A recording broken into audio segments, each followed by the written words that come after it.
What's happening, security gang? Welcome to another episode of the CISO Talk podcast. I've got a very, very special guest with me here today. Dmitriy Sokolovskiy is going to be joining me in just a minute. I can't wait for this episode. Literally, we've been talking for like 20 minutes here before we even started the recording, and I wish I would have recorded those 20 minutes because they would have made gold for this podcast. Like, so much stuff to talk about. So it's a packed show. Make sure to subscribe, follow us on our YouTube channel, on our favorite podcast listening platform. We've got a really fun episode. I'm not going to waste your time with any more. Pack it in. Get ready. CISO Talk time. Here we go, y'all. From the CyberHub bunker and studio, you're listening to the CISO Talk podcast. No sales, no bullshit, just straight talk. Straight talk. And now for your host and CISO, James Azar.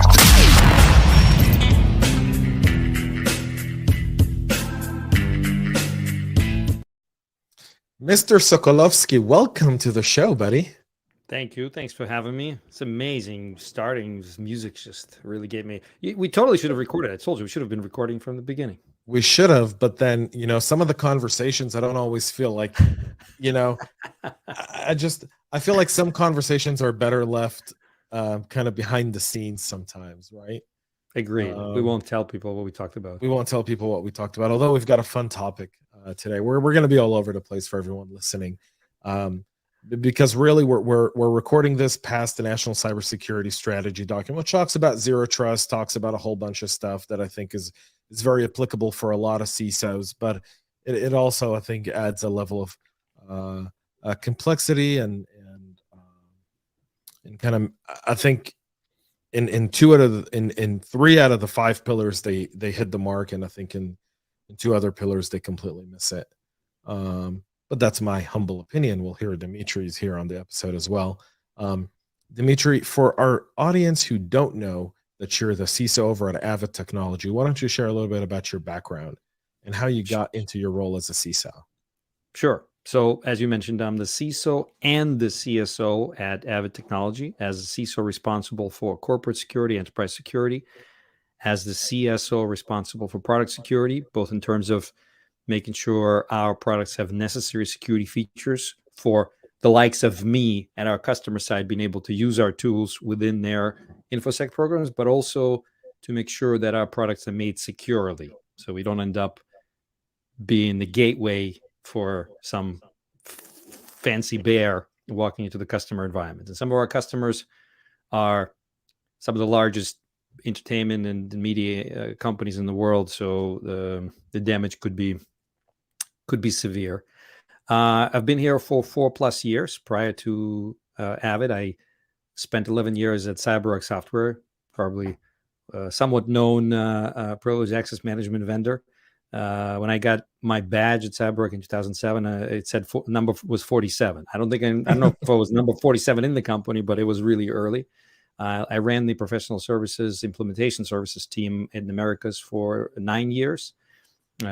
All those breaches that we went out to help remediate, and some that we can't talk about that weren't in the news, that was my team. And the last couple of years, it was a cloud security architect for the CyberHub cloud solutions that were being, at the time, developed and put out.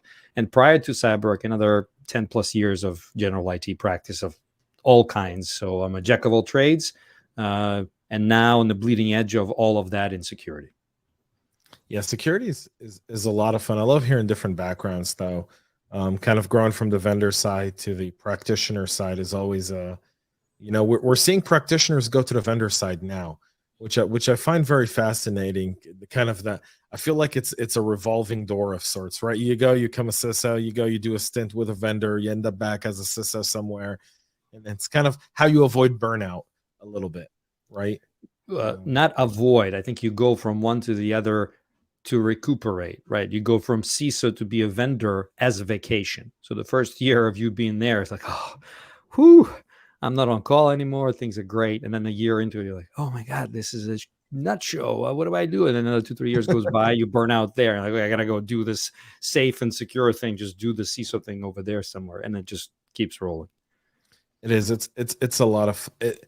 I got to tell you, I love being a CISO. I don't think it's a job for me at this point, right? Like, I don't think it was ever a job. I felt like it was always like, I get to do this and get paid for it. Wow, you really took this podcast in all kinds of directions. So let's touch on this first. Do you know what your purpose in life is? Can you vocalize what your purpose in life is? Absolutely. My purpose in life is first and foremost, I give glory to God for Hashem, to everything I've got in my life, because I wouldn't have had any of it without him, right? He's shown me mercy more times than I think a human deserves.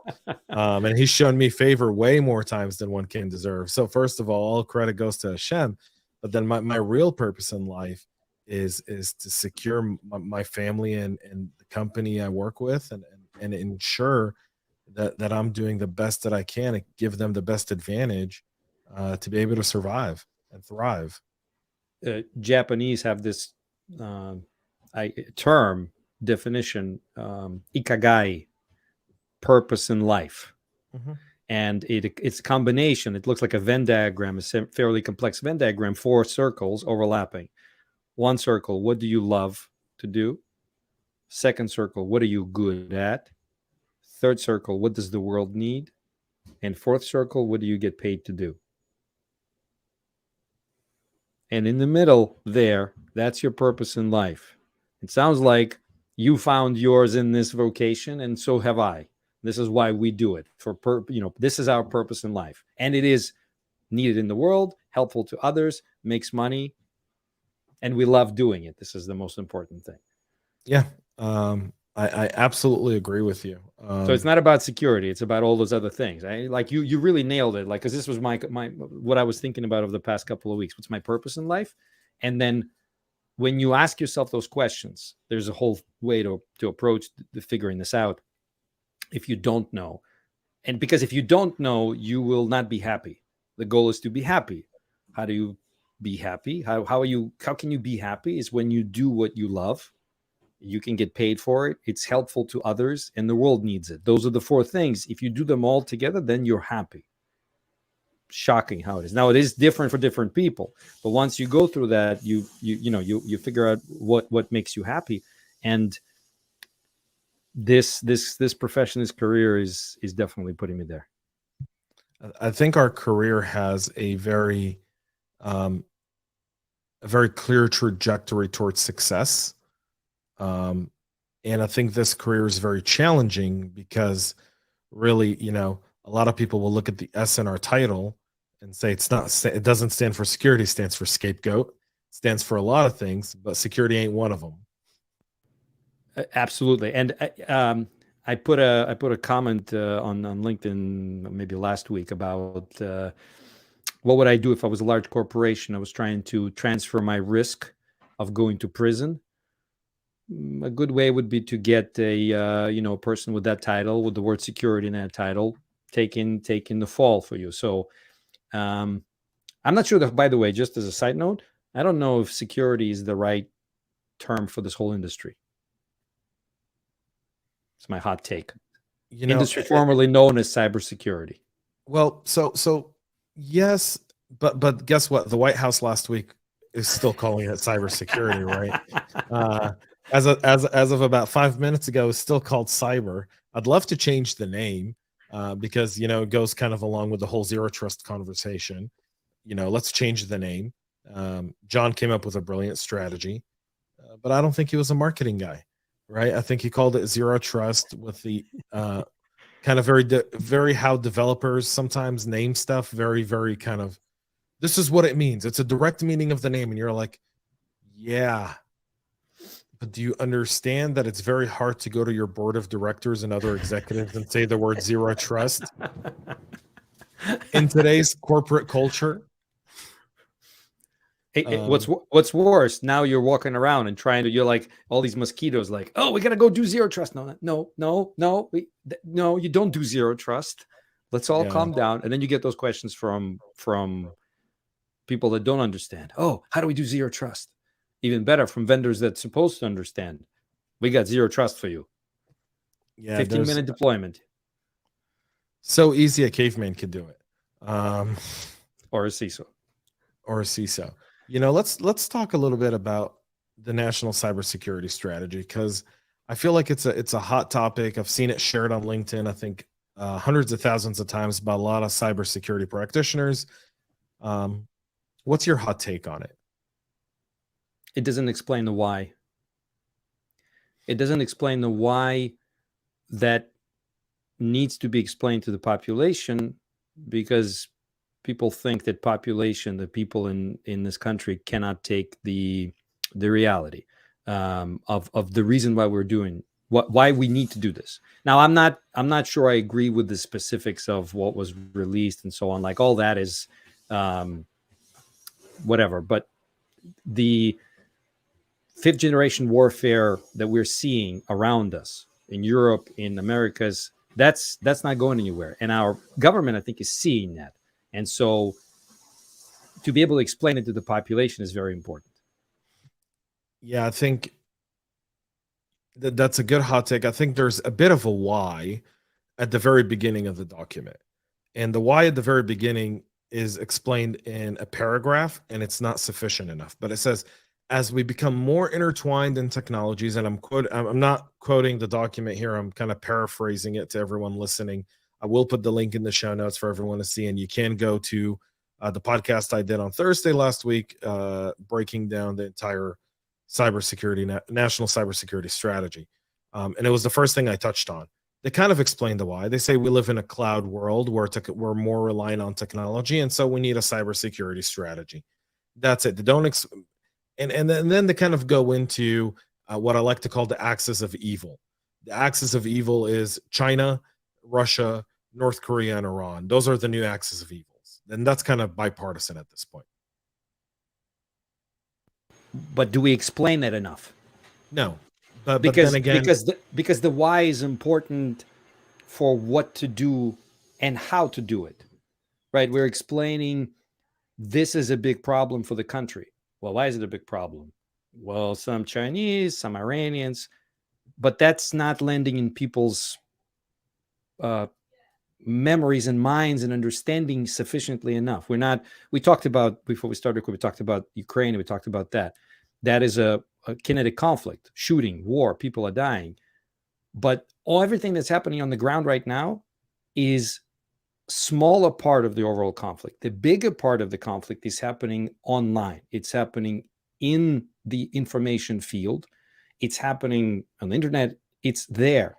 It's on social media. It's on social media. It's information warfare is what that is primarily. And that's why we need a strategy. Why do you need a strategy in the first place, by the way? You need a strategy when you don't have enough resources to simply go and fix a thing. That's why you need a strategy. Always. Well, so here's the thing, though. We live in, I think, the greatest country on the planet, with an enormous amount of wealth. It's, in fact, this country is so wealthy that we have, what is it, $1.7 billion in romance scams a year, and somehow we still survive. That's larger than some other countries' entire economies. I don't think we lack resources. We lack direction. We lack unity. Exactly. But that's where why would have helped. If we can get people to understand the why. I mean, why do people not do something? Why are we not secure? Why do we need a strategy? The three reasons why people don't do something: they don't know about it, they don't know how to do it, or they don't want to do it. So one of the things, you early on in the show talked about your role. You're a CISO and a CSO, and you're in charge of product security. Yes. One of the pillars there talks about passing the buck to you in your product development, saying if you're releasing products with known vulnerabilities, you can no longer waive that liability in a contractual clause. That they're essentially wanting to make it so that if you release technology with vulnerabilities that into critical infrastructure that's very important, or into people's data, right, then you as a business are liable for that, which again brings back the whole security scapegoat idea into this thing. I feel like that's, first of all, conceptually, it's addressing the root cause of the problem. Now, the Or, why and the how, trying to. trying to, right? It's better than telling companies you need to comply with all these different standards without holding the technology providers they bring to those same standards. And then so it's a good, it's good. Now, the how and why, that's what scares the living daylight out of me now, right? Because it's going to be someone's telling them you should use this standard over this standard, or you should make it so. I've literally spoken to staffers since this document came out, Dmitry. One of them said, we're thinking you shouldn't have more than 10% vulnerabilities in your software. And I'm like, who are you talking to? What are your thoughts on kind of vulnerability in the national cybersecurity strategy document? I'm of two minds. There's two sides to this, right? Obviously, Right. we have people that don't fully understand the subject that are trying to govern it. That's part of it. But they're doing it because we haven't done enough, right? It's like, well, we've been asking you for many years to get this thing under control. And the best you could have came up with is an open source SAM and a commercial BSIM, and this is barely being deployed, despite having been fully explained, described, and structured, and everything. Just go and do it. But you haven't done it. Why haven't you done it? Because you don't think there is impact on your bottom line if you don't do it, or not enough of an impact to the bottom line if you don't do it. So you know what? We, the government, think. We get your hint. You need to have it directly be impacting your bottom line. No problem. Here you go. So now you're on the hook. Yeah, we know it's a little bit of a bull in a china shop, but we feel like in the grand scheme of national risk assessment, like if we look at it from national risk assessment perspective, the damage that our bear in a china shop thing or elephant in a china shop thing is going to cause is less, degrees less than what would have been otherwise a situation because of the fancy bears and the fancy pandas in our proverbial china shop. And I can't blame them for it. They have to do something. And if anything, I think they're actually a little, they're reading the rules, they're very close to what majority of us would have put there. Sure, they went overboard here. They may be not specific over there, and et cetera, et cetera. But again, in the grand scheme of things, I think that's the least of our problems. The level of input and who says what, and we'll figure that out. By the way, we will figure this out. Money will figure it out. Well, see, to me, this is going to be the ultimate test for our community, right? Could we potentially ink a document that goes to our legislatures, right? That goes to our respective congressmen and senators, congressmen, women, and senators, and says, it's great that you want to go ahead and execute on this, but really, here are some things you should know. And I feel like it's almost a responsibility of every single one of us to reach out to their elected representative and just be like, can I get 30 minutes on your calendar to talk a little bit about this? Or what's the next step after that? Protest? I don't know. Oh, come on. Get elected. Get elected and start a committee. I mean, we have an armed forces committee. We have an intelligence committee. Do we not? We do. Yeah. But where is a cyber committee? So cyber committee sits under national security and homeland security. So in the Senate, it sits under Senator Warner and Rubio, who are both friendly to the cyber community. In Congress, it sits under also the national security and but is there a cybersecurity subcommittee, for example?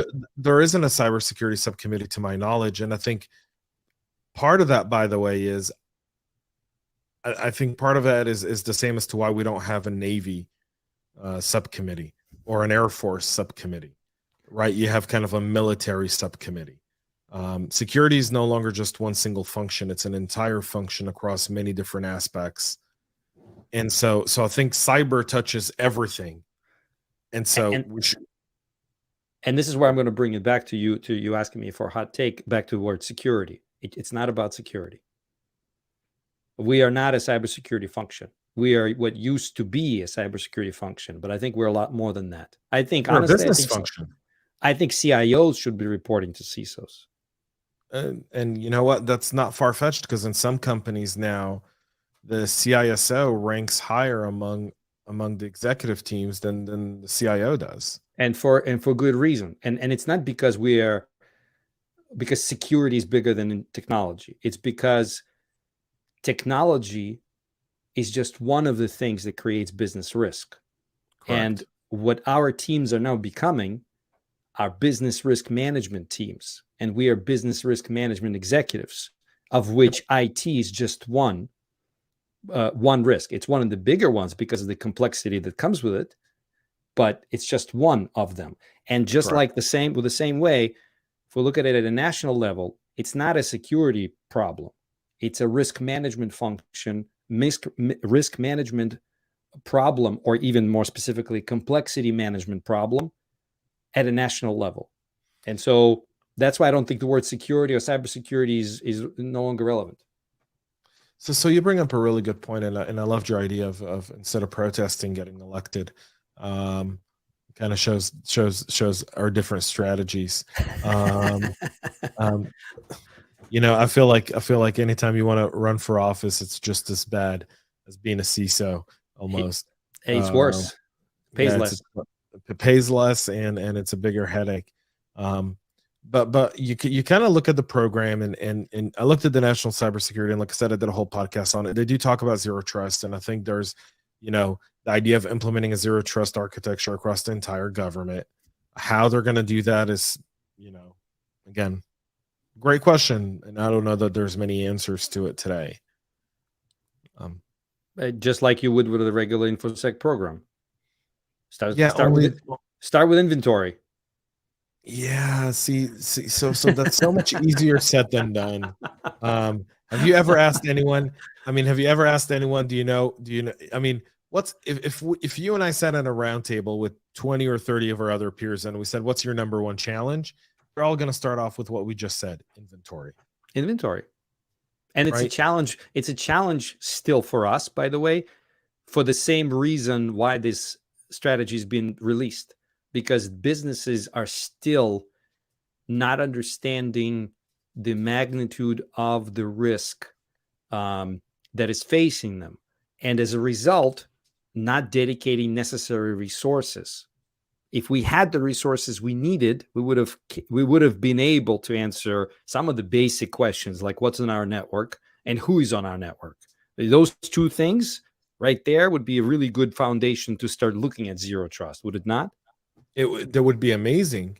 We have multiple challenges. A lot of them, by the way, start at the IT office, right? Conversations around bring your own laptop to work, or BYOD. I've got a real issue with those. I killed that internally a bit back. I said, I don't think we can do BYOD. I don't think we can. I don't think we can do that and not have the level of risk. I don't think we can do it responsibly. I don't think it's fair to go to an employee and say, use your own laptop, but you can't use it for these purposes, or you've got to put these softwares on there, and or give us full control of your laptop, right? Or your cell phone. That's another big one for me, right? And that's why, you know, you've got Intune and a whole bunch of other tools that are out there that are designed to help you kind of segment and isolate your data on someone's mobile device. But it's impossible to do that on a laptop. It's impossible. You just gave a good example of this whole problem, right? We have a technical configuration for which we need a security solution to mitigate the risk brought in by an incorrectly designed technical configuration. Yeah. That's what, like, if we start looking at all these problems, they're not here because we, security, suck at what we do. It's because business never assumed risk management as a function or priority, or rather, let me rephrase that. The only risk that they were mitigating for was nuclear disaster, back to the ARPANET days. And since then, it really hasn't changed that much. The scope of your nuclear disaster, quote unquote, really shrunk all the way down to like, I'm out of power, right? Do I need a UPS or not? And my drive died. Do I need a second one? But really what you're doing is you are scaling up and down your nuclear disaster. but that's all that we were trying to protect for.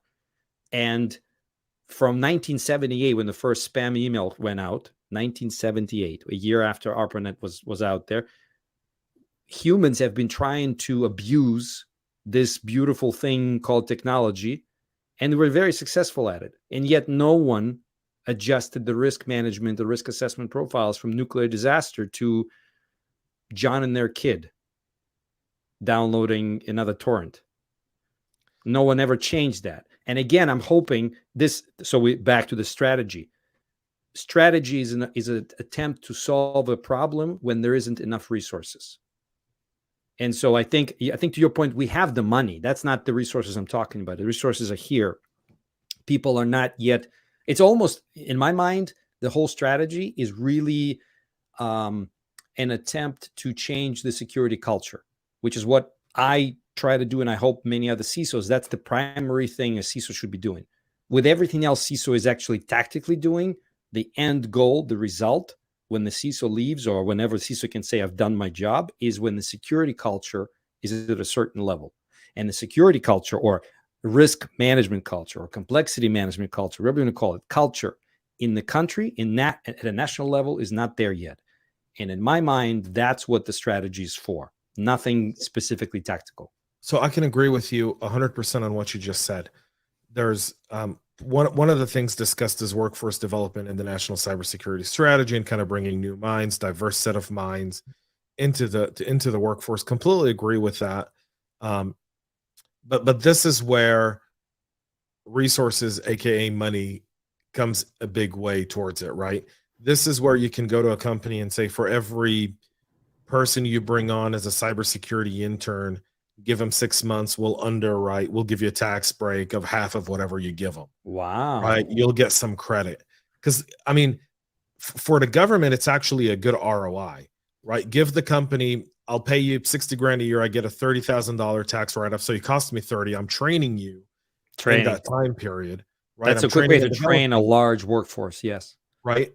I'm bringing you in, but then now those people are ready to go a year later, and now they're earning 80. But now they're paying full taxes on it. So really you're getting your tax break back within 2 to 3 years of them becoming a tax earning job, employed member of society, as at the federal level, right? You're talking about, what was that, the bill after the war when the veterans had the free education? The GI Bill? The GI Bill, but in this case, cyber, whatever we want to call it, cybersecurity bill. So when you're discharged from the military, we're all given, there's a period of time in the last 6 months where you can actually hire a veteran before they're discharged, and the government will still pay them while they work for you. I didn't know that. Yeah, that program absolutely does exist. The whole Human Cyber Initiative that Paul Cumming is running is on top of that, and then Boots to Books is also there. There's a whole bunch of orgs that you can connect with, and you're hiring these veterans as they're coming out. So one, they've got leadership skills and they've got commitment skills, because there's no way you survive in the military for 4, 8, 10, 12 years without having those skills, right? I don't care what anyone says. 20% of my team are veterans, right? I try to make it 50 or 60 simply because I'm a vet myself, and so I have a weak spot for my fellow. Yeah, me too. I'm like every chance I get. Right, and so so there's that piece. But then if the government underwrites that, then you can go look at major corporations, right? The big companies that have the capacity to train people, right? You and I with small teams and our small companies might be able to take 1 or 2. Yeah. But the Fortune 500s, the Fortune 100s, those CFOs are going to look at that and be like, we got a $30,000 tax break or a 50% tax break on any cybersecurity person we bring in that we're training for a job.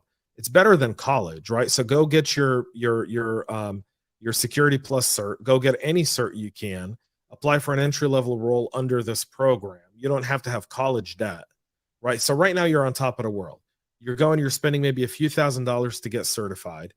You go into one of the Fortune 100s as an understudy, as an intern, right? So you're doing a lot of garbage work. I'm sorry. You're writing a bunch of AARs. You're probably doing all the grunt work no one wants you to do, like documentation, and you're learning technical writing and a little bit of project management, and in the process, you're understanding security thinking and strategy and challenges and technology, and you're realizing just how wide the scope of security really is. Government's underwriting it. That person can either become your next star, or you can make them a free agent a year later. But now they're a free agent with a year on their resume under one of the most advanced cybersecurity programs on the planet within a private corporation, and they can go anywhere. Those are the people who, by the way, will become CISA analysts for $85,000 a year. Super happy to do the work. And they still have the military background to fall back on, which brings a lot of intangibles that you have very hard time finding in regular college graduates. Yep. But totally, even college graduates have a different way of thinking, and they bring a different set of order and study that's also valuable. I was in one of those. But yeah, I mean, I kind of wanted to get your take though on one last thing here before we're at time. So time is flying. Yeah, man, we're flying here. Time's flying, but I kind of wanted to be really, really mindful of that. But I wanted to get your take on one last thing. Looking at the strategy overall, it's great that we have it. You keep talking about kind of like the resources and the why. One of the things in there is EPA, TSA somehow have been given cybersecurity responsibilities, but oddly enough, CISA is mentioned often, but not in any role that would give it any sort of control. Do you think that's a miss on the document? Probably, but I don't think it was. There's like a lot of stuff in that document. It's designed to look. It's a political document. Correct. What's politics about? Politics. Yeah, I mean, I get it. I mean, no, hold on. There's a. I'll say it. It won't be guessing. Politics is about bringing people together. Well, finding common ground. It doesn't mean full agreement, right? But it means participation towards the goal. So while I probably, if I simply ask me what does EPA and TSA have to do with cybersecurity, I'm right off the top of my head, I will say nothing.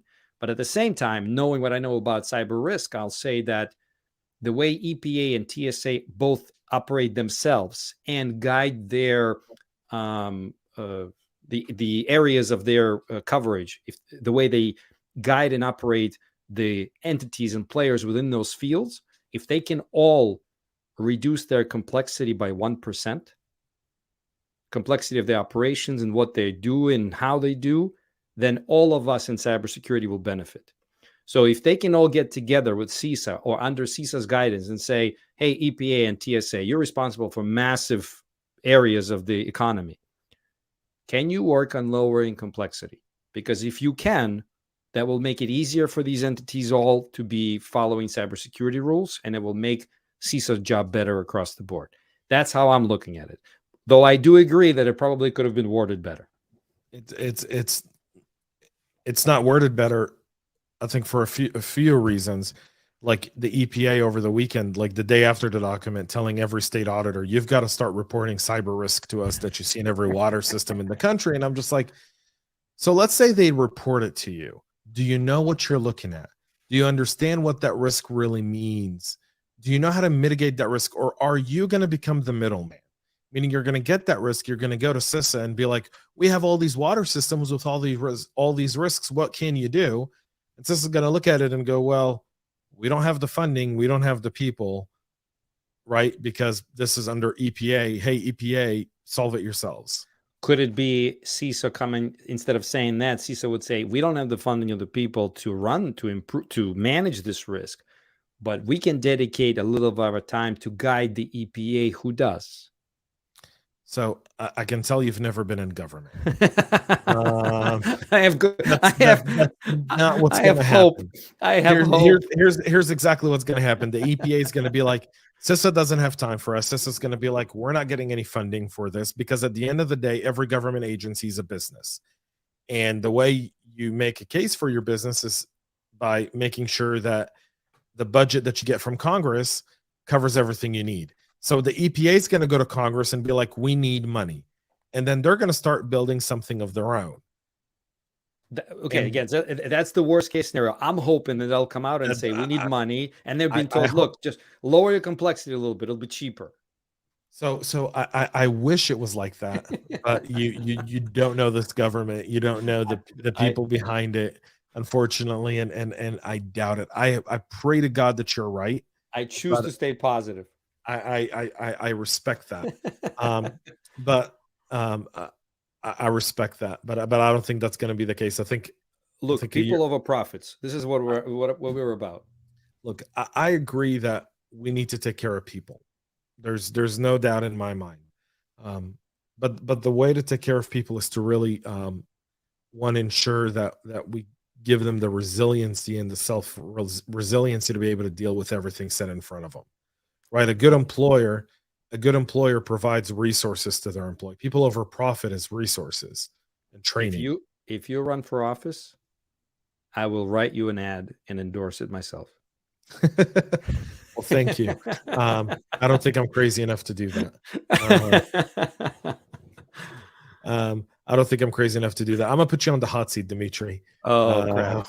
I'm gonna put you on the hot seat. The favorite part of the show. One buzzword you'd bury in my buzzword graveyard. Cybersecurity. Wow, that's a first. I've got to dig a fresh grave. I'll let the Undertaker know. We gotta dig a whole new grave because cybersecurity's never been in the graveyard. We've had a bunch of other words, never cyber. Why cyber? Because I know you said it the whole podcast. Yeah, it's a misnomer for what it covers. Business complexity management, business risk management, you name it, any of those things that deal with what we deal with lowering risk by lowering complexity. That's what we do. And we do this at national world level. So cybersecurity is just a small part of what we do, and yet that's what people remember. Agreed. What's the last song that you've listened to on your playlist? Girl from Ipanema. Okay. It's a jazz classic, and and there's so many different iterations of it. Everyone has done it over the years, and I love every single one of them. I love it. And are you reading a book right now? I am. What are you reading? You're going to laugh. I'm reading How to Measure Anything in Cybersecurity by Doug Hubbard. Okay. I'm not going to laugh. I enjoy a lot of the books behind me. A lot of them are InfoSec books and geopolitical ones. The China 100-year plan. I'm reading a lot of live political stuff right now coming out of Europe and China. So yeah, this is happening live. So I'm actually very interesting. I'm reading a book about Vladimir Putin's rise to power. And it's really not a book. It's a link on Substack, and I'll put it in the show notes for everyone to see. It's this former Russian intel officer that turned, who served with Putin in the KGB. It talks about Putin's rise from a poor kid whose dad actually betrayed the Soviet Union. His dad was against communism, to his rise into communism, into leadership, and after Gorbachev, and kind of the stuff that he's done over the last 20 years across Russia, and the current state of mind of what this person thinks Putin is going through the head of Putin right now. And I think it's a very interesting read for a multitude of reasons. Rolling it back to the beginning of our conversation, to the why of national cybersecurity strategy. Yeah. He's definitely one of those reasons. Although I think China's a bigger risk than Russia. I think the panda is a bigger threat than the bear. I'm not dismissing the bear. No, for sure. The panda has a whole lot more resources than the bear at this point. Yes, and they think longer term, which is a much bigger issue. Right. The bears are disruptive, but they're all thinning out because there's not enough salmon in the water. But pandas are here forever. They can eat nothing. The pandas but bamboo, are eating bamboo. Hear, yeah, they just continue, and they eat all day long. I mean, pandas don't stop eating. I know, right? That. Sleep, eat, sleep. Yeah, sleep, eat, sleep. That's all they do. Occasionally they have adult fun, but this is a family-friendly show, so we won't get into that.